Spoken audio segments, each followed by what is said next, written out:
noite, amigos do Grande Prêmio, tudo bem com vocês? Pedro Henrique Marum aqui, e como tem sido de praxe, às quintas-feiras de janeiro, nós falamos de Fórmula E. Às quartas usamos rosa, como ensinou o filme Meninas Malvadas, e às quintas nós falamos de Fórmula E. E esse fim de semana, no sábado, a gente tem o EP de Santiago. Aliás, o EP de Santiago inaugural do ano passado foi o único que eu não trabalhei no Grande Prêmio. Eu ia trabalhar, mas na quinta-feira como hoje, inclusive anterior à corrida, eu acabei tendo que fazer uma cirurgia de emergência para tirar o meu apêndice, um pouco de sorte, para a Fórmula E, no caso. Bom, esse ano em Santiago, o esquema é totalmente diferente porque mantém-se o nome, mantém-se a cidade, mas a pista e o local onde vai ser disputada a corrida são totalmente diferentes. No ano passado, a Fórmula E chegou a Santiago, a capital chilena, no Parque Florestal. E o parque desse ano também é uma área urbana. Mas os moradores da área próxima ao Parque Florestal não gostaram da corrida, não gostaram das obras, enfim, de tudo que aquilo trazia, colocaram alguns empecilhos esse ano e acabaram fazendo com que a Prefeitura de Santiago, junto com os promotores da corrida, mudassem o local. Santiago teve mais competência para fazer isso do que tiveram Bruxelas e Londres. Bruxelas assinou com a Fórmula E, mas nem chegou a sediar uma corrida porque não encontrou uma parte da cidade em que os moradores permitissem uma pista de corrida. E em Londres, depois de 2 temporadas lá no Parque Battersea, eles acabaram saindo também, tentando outras partes da cidade.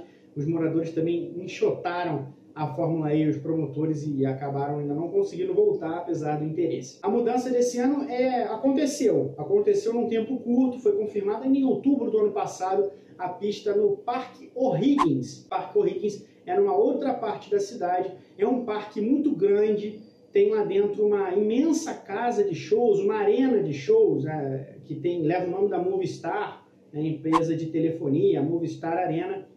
É uma casa de shows bem grande, inclusive. O parque em si, ele tem parquinho de criança, ele tem piscina, é tudo público. É um parque de Madureira sem a rampa de skate. Então o Esporte Espetacular lá do Chile não tem a rampa de skate para organizar eventos. Vocês que são aqui do Rio entenderam muito bem do que eu estou falando. A gente chega numa parte interessante da temporada. Primeiro, falando da Fórmula E em si e da organização. O que a gente viu em Marrakech foi um acerto muito grande. A gente viu depois do EP lá da Arábia Saudita, em Adgiria, uma dificuldade enorme da Fórmula E de organizar o novo formato de corridas com os novos carros e fazer com que tudo fosse notado a seu ponto, né? Nada passasse da atenção que merecia receber, mas que tudo pudesse ser bem informado, para o público entender o que era carro, o que era modo de ataque, o que era equipe, enfim, como é que a equipe ia mudar a estratégia numa corrida.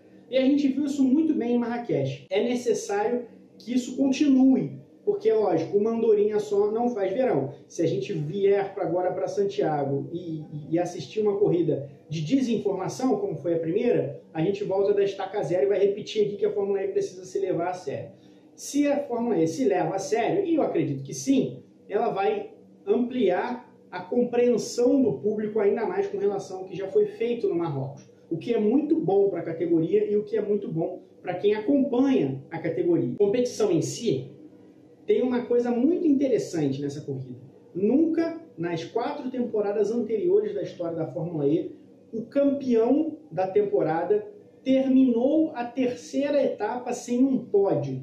Sempre, nesses 4 primeiros anos, mesmo quando havia uma diferença muito pequena entre os carros, né, e você podia ganhar uma corrida e chegar em 15º na outra sem que tivesse nenhum tipo de problema, nunca um piloto deixou de ir ao pódio nas primeiras 3 etapas da competição e terminou o campeão. Isso nunca aconteceu, nem com Nelson Piquet, nem com Sebastian Buemi, nem com Lucas de Grassi, nem com Jean-Éric Vergne. Isso faz mais interessante para a gente olhar alguns nomes nessa corrida. Lucas de Grassi entre eles, que não foi ao pódio nas primeiras 2 corridas da temporada.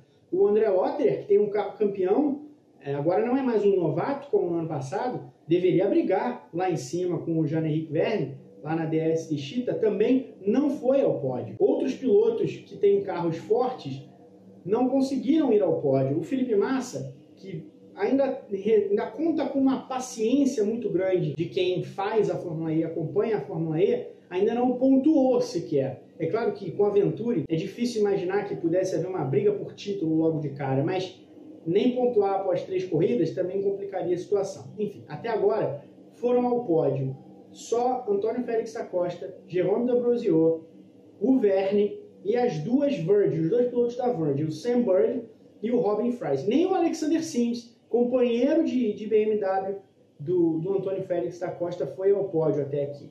Então, ou eles precisam mudar isso e ir ao pódio no Chile, ou precisam mudar totalmente a história da categoria com relação a esse tabu. É com isso que a gente vai para Santiago. A gente vai esperando ver um desenho de temporada se formar.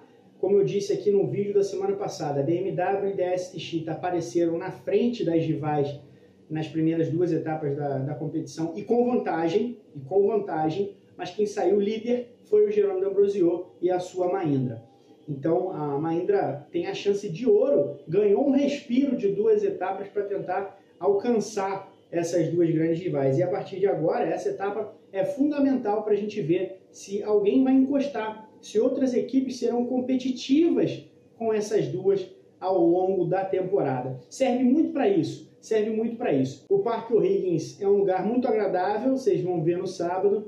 A previsão do tempo é de até 37 graus, muito calor. Então tem tudo para ser uma corrida um tanto quanto insana, com problemas de carro, com problemas até físicos dos pilotos.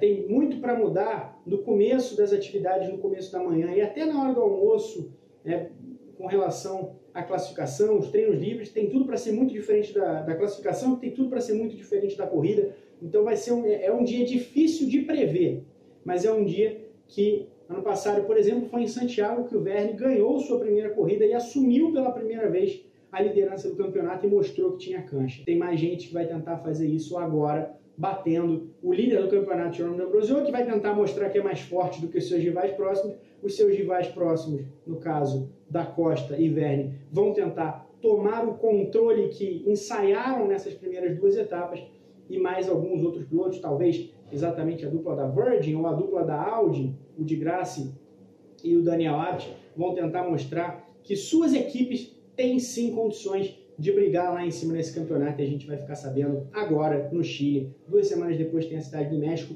Esse ano é diferente, a Fórmula E não vai parar, vai ter basicamente 2 etapas por mês e a gente vai ter essa diversão durante boa parte do ano até Nova York em julho. Valeu, pessoal, um grande abraço para vocês, até mais, espero vocês no sábado acompanhando com o Grande Prêmio comigo, @phmarum no Twitter, o EP de Santiago do Chile.